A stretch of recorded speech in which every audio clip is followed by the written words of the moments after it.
జై హింద్, జై భారత్, జై తెలంగాణ. ఫ్రెండ్స్, నేను మీ Girish Daramuni. Welcome to our channel Chitragupt. Bankipur యొక్క ఓటమి ఏదో ఒక్క సీటు పోయింది కదా, అదేమవుతుంది? పెద్ద ఫరక్ ఏం పడుతుంది భారతీయ జనతా పార్టీకి? పెద్ద ఫరక్ ఏం పడదు. మీ జాతీయ అధ్యక్షుడు ఉన్న సీట్ అది, పెద్ద ఫరక్ ఎందుకు పడది? ఇవాళ ఎన్డీటీవీ లాంటి కథనాలు రాస్తున్నాయి ఏమోనని. 2 లాస్లు అయినాయి ఆల్రెడీ. ఎన్నో వార్నింగ్లు మాలాంటి వాళ్ళు చెప్తూనే ఉన్నారు. భారతీయ జనతా పార్టీ బైపోళ్ళు గెలిచే తెలంగాణలో కూడా దుబ్బాక గెలిచినాకనే కదా దుమ్ము లేచింది భారతీయ జనతా పార్టీ. కరెక్టా రాంగా? దుమ్ము లేచింది దుబ్బాక తర్వాత. ఆడి కేని కొట్టిన కొట్టుడు మామూలుగా కొట్టిందా? అంటే బైపోల్ గెలిస్తే ఆ ఉత్సాహము, ఆ ఉత్తేజం అంత ఉంటుంది. ఇక్కడ ప్రభుత్వం మీదే ఉండి సచ్చింది కదా బీహార్లో. బన్కీపూర్ ఎందుకు ఓడిపోయింది? మళ్ళా నితిన్ నబీన్ గారు 3 దశాబ్దాల పాటు వాళ్ళ కుటుంబమే దాని మీద అంటే వీళ్ళది ఎట్లుంటుంది తెలుసా? ఒక క్యాండిడేట్ని డిక్లేర్ చేసిరు ఫస్ట్, తర్వాత తీసేసి నీరజ్ కుమార్ని పెట్టిండ్రు. అంటే అవులగాల ప్రజలు మాట్లాడుకుతున్న భారతీయ జనతా పార్టీ నాయకులను అవులగాల వాళ్ళని తీసుకొని వచ్చి ఇట్లా చేంజ్ చేసేస్తామని అంటే అయిపోతుందా? అది ఒక్క పోల్ లాస్ అవుతలేదు మీకు, పోలరైజేషన్ మిస్ అవుతుంది మీకు అర్థమవుతలేదు. మీకు మంచిగా చెప్తే అర్థమవుతలేదు. గర్వం అనేది భగవంతుడికి భోజనం అవుతుంది, మింగేస్తాడు భగవంతుడు. భారతీయ జనతా పార్టీకి అర్థమవుతుందా? 2025లో 34% ఓటింగ్ ఉండే బన్కీపూర్కి, ఇదే కాన్స్టిట్యుయెన్సీలో. గెలిచిండుగా నితిన్ నబీన్, గెలవలేదా? 34% ఓట్ షేర్ ఉండే. ఈసారి లెస్ దెన్, దానికంటే 7% తక్కువ పోలింగ్. ఆ పడ్డ ఓట్లు కూడా ప్రశాంత్ కిషోర్కు పడ్డాయి, లేకపోతే బీజేపీకి వ్యతిరేకంగా పడ్డాయి. సుమారు భారతీయ జనతా పార్టీ నేషనల్ ప్రెసిడెంటు 5 టర్ములు బన్కీపూర్ ఎమ్మెల్యేగా ఉండే. భారతీయ జనతా పార్టీ యువతకు బాగా దగ్గర ఉంటుందని చెప్తారు కదా. ఫస్ట్ టైం ఓటర్లు ఎప్పుడు భారతీయ జనతా పార్టీకే ఓటేస్తారు అని చెప్తారు కదా. పెద్ద మాటలు మనం అన్ని వెనకటికి ఇవన్నీ మనం మాట్లాడినాం కదా. ఇవన్నీ ఉన్నాయి అంటే జెన్జీలు భారతీయ జనతా పార్టీతో ఉన్నారు అని చెప్పి మాట్లాడతారు కదా. మళ్ళీ జెన్జీ ఓటర్ బేసు బీహార్లో అండ్ల బన్కీపూర్లో బాగానే ఉంది కదా. ప్రొటెస్ట్ల వేడి కూడా బన్కీపూర్లో మనకి ఈ ఏరియాలో బాగానే కనిపించింది కదా. నితిన్ నబీన్ ఏం మాట్లాడతాడు? ఈ జెన్జీ ప్రొటెస్టర్లు కాక్రోచ్లతో ఎవరెవరైతే ఉన్నారో చూడు, వాళ్ళంతా కాక్రోచ్లు వైరస్లై దేశాన్ని నాశనం చేస్తుండ్రు అని చెప్పి మాట్లాడతారు. వాస్తవానికి కొన్ని కరెక్ట్గా ఉంటాయొచ్చు, కాదని అంటలేను. బట్ ఇదే కాక్రోచ్ల దగ్గరికి సంక నాకనీకే నడ్డాను పంపించినప్పుడు మీ మోతబర్ ఏడిపోయింది మీ మోతబర్? అడిగేటోడు లేకనా భారతీయ జనతా పార్టీని? ఇంత పెద్ద ముక్కులు పెట్టుకొని చాలా మాట్లాడుతున్నారు. ఇక నిలదీస్తాం రా బై ఒక్కొక్కటి. దేశ హితంలా మీకు దేశాన్ని తాకట్టు పెట్టే హక్కు ఇయ్యలే. మీరు నడిపేదే నరేటివ్, మీరు కొట్టిందే ట్వీటు, మీరు మాట్లాడిందే నిజం అంటే నడవది, అట్లా నడవది. ఇదే నితిన్ నబీను తెలంగాణకు వచ్చి ఏటీఎం అని అంటాడు. మళ్ళీ గడివికిరా సెంట్రల్ గవర్నమెంట్ ఇన్ని రోజులు? వెనకటి నడ్డా గారు కూడా వచ్చి ఎన్నోసార్లు మాట్లాడిండు కదా. మళ్ళీ గడివికిరా ఎన్ని రోజులు? ఫ్యాక్స్ జరసేపు మాట్లాడుకుందాం కదా. ఏమవుతుంది రాబోయే? ఉంటాం పిక్తే విక్తం ఏమవుతుంది? ఇప్పుడు ఈ పోరలు వచ్చిరు చూడు, జెన్జీ పోరలనని. మీరు ఫస్ట్ టైం 2014లో ఎప్పుడైతే 12 సంవత్సరాల క్రితం ఎప్పుడైతే ఎలక్షన్లు మీరు గెలిచిరు చూడు, అప్పుడు వాళ్ళు పాలు తాగే పోరలు ఉండే. ఇప్పుడు కాలేజీలలోకి వచ్చిండ్రు, వాళ్ళకి కనబడుతుంటాయి. వాళ్ళకు కరెక్ట్గా కనబడలేదనుకో రఫ్ ఆడిస్తారు. రఫ్ ఆడించేస్తారు పోరలకు కావాలా ఎగ్జిక్యూషన్. అరే ముందు ఒక వీడియో, ఒక ఇంటర్వ్యూ మనం గంట సేపు చూస్తుండే బ్రదర్. వీడియోలు ఇడిచిపెట్టు, 3 రోజుల నుంచి 5 రోజుల పాటు టెస్ట్ మ్యాచ్లు చూసేది టీవీలో కత్తుకోపోయి. తర్వాత టెస్ట్ మ్యాచ్లు ఇప్పుడు ఆడుతున్నారు ఎవడన్నా? టెస్ట్ మ్యాచ్లు 1 డేలకు వచ్చిండ్రు. ఆ 1 డే చూసేంత కూడా ఓపిక లేకపోయి ఐపీఎల్కి వచ్చిండ్రు. నాకు తెలిసి ఈ ఐపీఎల్ కూడా పక్కకు పెట్టి నాకు తెలిసి 10 ఓవర్లో 5 ఓవర్లకు అయిపోతుంది రాజనాన్ చూడుర్రిగా. ఇట్స్ ఎ బ్యాట్స్మెన్స్ ప్యారడైజ్ అని చెప్పి మాట్లాడతారు కదా ఇప్పుడు అంతా. అంటే ఇక్కడ వీడియోల దగ్గర కూడా తీసుకుంటే గంటది అర్ధగంటది పోయి 10 నిమిషాలు ఇప్పుడు 16 సెకండ్లలో అది నచ్చలేదంటే ఇట్లా ఇట్లా వెళ్ళిపోతుంది పోరలది పైకి.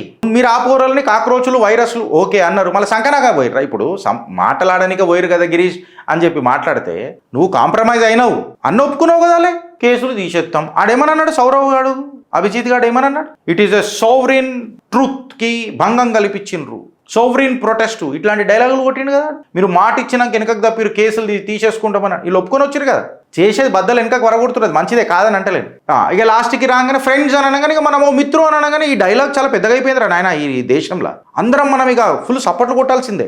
వెనకకి ఏం జరుగుతుంది అన్నది పక్కకు పెడితే భారతీయ జనతా పార్టీకి 2 మేజర్ పెద్ద లాస్లు అయినాయి జూలైలో. ఒకటి అర్థం చేసుకోండి. ఫస్ట్ లాస్ ఏంది తెలుసా? ధర్మేంద్ర ప్రధాన్ రాజీనామా చేసుడు. అది కూడా ఒకడు చెప్తే చేసుడు. అదేదో మీరే యాక్షన్ తీసుకుని ఉంటే మీకు ఎంత సింపతి దొరుకుతుండే ప్రజలలో అనేది ఒకసారి ఆలోచించుర్రి. మోడీ మే నా ఖానే దూంగా, నా ఖానే దూంగా, అది డైలాగ్ల మట్టుకే అయిపోయింది, డెలివరీకి అయితే దిగుతలేదు అని చెప్పి ప్రజలలో కూర్చుండిపోతుంది. ఇప్పుడు ఫ్యాక్ట్ ఏంటంటే మీరు అదే రోజు అకౌంటబిలిటీ తీసుకొని మాలాంటి కార్యకర్తలు ఎప్పుడైతే భుజాల మీద మోస్తాం చూడు, పనికిరాని చెత్తలను కూడా మోస్తాం చూడు, ఇప్పటి నుంచి చెయ్యం ఇక. కసక్కుమని దిగుతుంది ఇక, మాట పదును కసక్కుని దిగుతుంది ఇక. అప్పుడు తీసుకుంటే ఏమైతుండే, ధర్మేంద్ర ప్రధాన్ ఒక దగ్గర పోయిండు, ఇంకొక దగ్గర ఏమైంది బన్కీపూర్ సీటు పోయింది. ఇప్పుడు ఇంకొకటి ఏమైంది, జైపూర్లో హిందువులం భారతీయ జనతా పార్టీకి ఎందుకు ఓటేయాలా మనకేమిస్తుర్రు వీళ్ళు? అగ్రవర్గ కులాలన్నీ మొత్తం అసంతృప్తిగానే ఉన్నాయి కదా. మీరు ఏం పీక్ కట్టలు కట్టిర్రు ముంగట? నాకు తెలిసి డీలిమిటేషన్ బిల్లు కూడా ఇప్పుడు ముంగటికి వస్తలేదు, పార్లమెంట్లో వస్తుందా? వస్తలేదు. ఎఫ్సిఆర్ఏ బిల్లు ఏమాయ్ జర పార్క్ చేసినట్టున్నారు దాన్ని. అమిత్ షా గారే అన్నారు కదా, డంకే పే చోట్ క్యావు కాడితే ఉకాడో అని అన్నారు, మళ్ళీ ఇంకా ముంగటికి వస్తలేదు. నాకు తెలిసి ఎస్సీఆర్ఏ బిల్లు మీద కూడా వెనకకు జరిగింది, ఇప్పుడు దాని ప్రస్తావన కూడా ఏం వస్తలేదు. రాజనీతికి ముద్ద ఉంటేనే బిల్లు అని అంటే నడవది, హుషారైపోయినారు ప్రజలు కూడా. దాని తర్వాత వీళ్ళు బీహార్లో ఏం చేసిరాబా, ఇప్పుడు బీహార్ కాడికి వచ్చినప్పుడు జరసేపు మాట్లాడదాం. సామ్రాట్ చౌదరిని తీసుకొని వచ్చిర్రు చీఫ్ మినిస్టర్ లెక్క. తేజస్వి యాదవ్ని ఏమనన్నారు, చదువుకున్నోడు ఉండాలా, సంస్కారవంతుడు ఉండాలా, అర్థం చేసుకునేటోడు ఉండాలా అని చెప్పి మాట్లాడారు. మళ్ళీ సామ్రాట్ చౌదరి ఎంత పెద్ద చదివిర్రా నాయన, నాకు ఒకసారి మాట చెప్పుర్రి. నేను ఒక ముచ్చట అడుగుతున్నా, నాకు ఒక విషయం చెప్పుర్రి. సరే సామ్రాట్ చౌదరి ఏమన్నా బీజేపీ రూట్స్కేన్ వచ్చినోడా? ఓ మాట అడుగుతున్నా, ఆడ ఇన్సైడర్ అవుట్ సైడర్ కనిపించిందా బీజేపీ వాడికి? లేక అనవాళ్లే రాష్ట్రీయ జనతాదళ్కి వచ్చినోడిని తీసుకొని వచ్చి ఈ సామ్రాట్ చౌదరి యొక్క కులము భారతీయ జనతా పార్టీకి రాజకీయంగా పోలరైజ్ అవుతుంది కాబట్టి సామ్రాట్ చౌదరిని తీసుకొచ్చినాం. ఇది మాస్టర్ స్ట్రోక్. మీరు చేసినవన్నీ మాస్టర్ స్ట్రోక్ ఉంటాయి. మీకు ఏదైనా జట్కా తగిలింది అనుకో, అది బ్రెయిన్ స్ట్రోక్, హార్ట్ స్ట్రోక్ అని అనొద్దు. ఇంకేమనంటే ప్రశాంత్ కిషోర్ని కూడా అమిత్ షానే గెలిపించిండని అని అంటారు. ఎందుకంటే అపోజిషన్ మనదే ఉండాలా, ప్రభుత్వము మనదే ఉండాలా. అది చాణక్య నీతి అని అంటారు. బొంగేం కాదు, మాట్లాడతారు ఇట్లా. అక్కడ సామ్రాట్ చౌదరిని తీసుకొని వచ్చి ఇక్కడ వచ్చినప్పుడు ఇన్సైడర్ అవుట్ సైడర్ ఉండరు. తెలంగాణలో మాత్రం ఇన్సైడర్ అవుట్ సైడర్ అని చెప్పి సిద్ధాంతం పలుకుతారు. ఇక్కడ చిలుక పలుకులు. అందుకే ఏమైంది, సంకనాకింది. దుబ్బాక దగ్గరనే దుమ్ము లేపిన భారతీయ జనతా పార్టీ ఇప్పటిదాకా ఆ దుమ్ములనే కొట్టుకొస్తుంది. దుమ్ములే వేపినాం అని నీ అమ్మ అదే దుమ్ములో చేస్తున్నారా మీరు, శ్వాసలు లేకుండా అనేది అర్థమై వస్తలేదు ఇది ఎవరికి. నితీష్ కుమార్ కొన్ని దశాబ్దాల పాటు చీఫ్ మినిస్టర్ ఉన్నాడు. ఆయనని గెలిపిస్తూనే ఉన్నారు కానీ క్యాడర్ బిల్డ్ చేసుకోలేకపోయారు బీహార్లో. కరెక్టా రాంగా? లాస్ట్కి పక్క పార్టీలకు ఏం తెచ్చుకొని వచ్చి ముఖ్యమంత్రిని చేసుకున్నారు. తెలంగాణలో ఏమైందిరా నాయన అన్నట్టు చక్కదనం పెద్ద మాటలు మాట్లాడతారు. సిద్ధాంతం అయితే ఉరుకు కట్టలు కట్టి తెచ్చుకొని వస్తుంది ఆడ తెలంగాణలో. మళ్ళీ సామ్రాట్ చౌదరి ఏం చేసిండు, వచ్చుడే అసలు ఫస్ట్ సెట్ అయినవా లేదా అది చూసేది ఏం లేదు. యోగి ఆదిత్యనాథ్ ఏం చేస్తున్నాడో ఉత్తరప్రదేశ్లో గద చేద్దా. యోగిరా ఆయన, యోగి ఆయన డిఎన్ఏల నుంచి రాజధర్మం నిభాస్తాడు. ఆయన పులిని చూసి నక్క వాత పెట్టి కూడా పులి అవుతారా, వచ్చి బుల్డోజర్ అని చెప్పి భరత్ తివారీ ఏం చేసిరు, మీరు ఫేక్ ఎన్కౌంటర్ చేసిరు. హిందూనే సరెండర్ అయినాక కూడా పడ్డది బన్కీపూర్లో బద్దలు ఎట్లా వలిగినాయి? సిజేపీ ప్రొటెస్ట్ ఇంపాక్ట్ లేకుండానా బన్కీపూర్లో? మీరు చేస్తున్న కార్యకర్తృత్వాన్ని బయట పడతలేవా? ఇప్పుడు ఫ్యాక్ట్ మాట్లాడుకోవాలా. అరే దశాబ్దాల పాటు భారతీయ జనతా పార్టీ నితీష్ కుమార్తో చేతులు కలిపి కూటమిలో ఉన్న తర్వాత కూడా వీళ్ళకు ఒక క్యాండిడేట్ దొరకలేదు అని అంటే మాస్టర్ స్ట్రోక్ అని. మళ్ళీ పార్టీల స్ట్రోక్ ఏమి ఉండదా అంటే గతి లేరు కదా మీ పార్టీలో. ఉన్నోళ్ళ మీద నెత్తి మీద 100 రూపాయలు పెడితే 25 రూపాయలకు కాదు కదా 25 పైసలకు అమ్ముడు అని చెప్పి అర్థమవుతుంది కదా. అవుట్ సైడరే కదా. మళ్ళీ ఇక్కడనే ఓడిపోలే భారతీయ జనతా పార్టీ.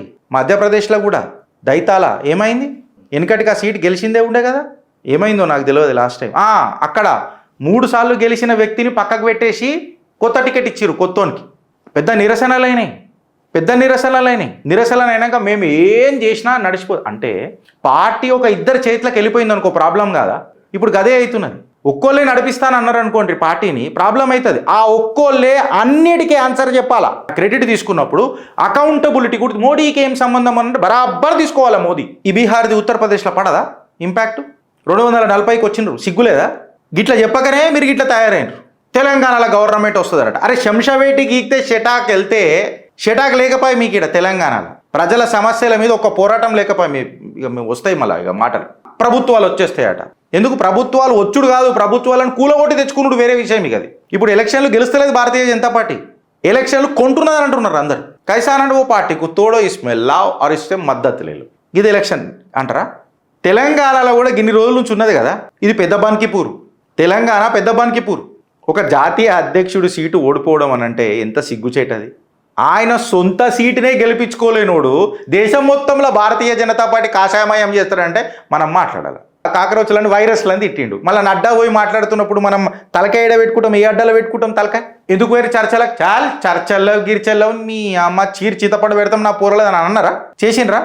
జర్ర గట్టిగా ఏమైనా దక్కదల కానీ యూటర్న్ రప్పని కొడతారా? మళ్ళీ ఏమన్నా అనగానే చాలా ఫ్యూచర్ ఆలోచించి మేము అది చేసి ఇది చేసి ఇది చేసి అది చేసి ఇది చేసి పాల్దాగే పోరలు లేరు ఎవరు.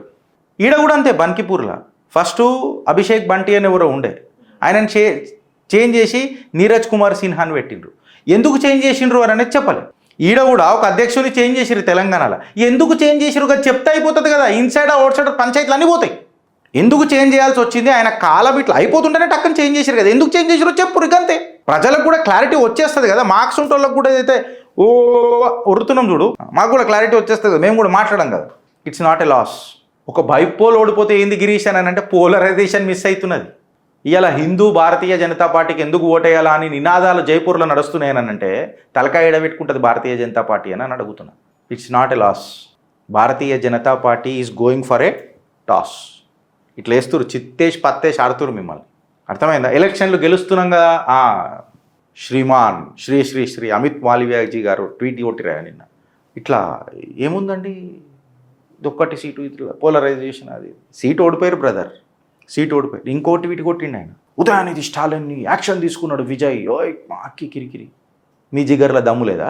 అమిత్ మాల్వియా గారిని అడుగుతున్నా, మీ జిగర్ల దమ్ము లేదా? మీరు ఎందుకు తీసుకోలేదు ఉదయానిధి స్టాలిన్? త్రిషానేమో అన్నాడు రూమర్లు వస్తున్న సోషల్ మీడియాలో. త్రిషానేమో అన్నాడని చెప్పి విజయ్ టకక్ మన పోలీసులను పంపిండు, తీసుకున్నాడు. ఆయనకు బెయిల్ దొరికింది, అది వేరే విషయం. మొత్తం తమిళనాడు అంతా అగ్నికుండమైంది, అది వేరే విషయం. మీరు సనాతన ధర్మం అంటే కూడా భజన చేసుకుంటూ కూర్చున్నారు కదా మాల్వియా గారు. మళ్ళీ ఎందుకు మిమ్మల్ని గెలిపించుకోనికే పీకనీకే కట్టలు కట్టనికేనా అని అన్నారా? లే, సనాతన ధర్మము డెంగ్యూ మలేరియా లాంటిది, ఎరాడికేట్ చేయాలా దాన్ని అని చెప్పి మాట్లాడిండు. అప్పుడు కట్టలు కట్టిర్రా ప్రభుత్వాలు పెట్టుకొని? ఓ మాట అడుగుతున్నా. ఓ విజయ్ యాక్షన్ తీసుకుంటాట, పో మళ్ళీ విజయ్ కింద పనిచేయి. డోములు ఎందుకు కొడుతున్నారు ఇవన్నీ? మాటలు షార్ప్ ఉంటాయి ఫ్రెండ్స్. ఇక దేశ హితంలా నటన ఎవరిది, నాట్యం ఎవరిది? You will find a difference నా. ఇక మజాక్ మస్కరా పనులొద్దు. నాకు ఒళ్ళు మండింది నిజంగా చెప్తున్నా. సనాతన ధర్మం ఎరాడికేట్ చేస్తానన్ను మాత్రం వదిలిపెడతారు. త్రిషా ఏదైతే పోలీస్ యాక్షన్ చేస్తే ఆయనకు సపోర్ట్ చేసి భజన కొడుతున్నారు. మళ్ళీ మీరేం చేస్తారు? మీరు అసమర్థులే కదా, ఒప్పుకున్నారు కదా. అమిత్ మాల్వియా గారు ఇలా అర్థం చేసుకోవాలి ఈ విషయాలన్నీ. అట్లుంటుంది మరి. భారత్ మాతాకి జై.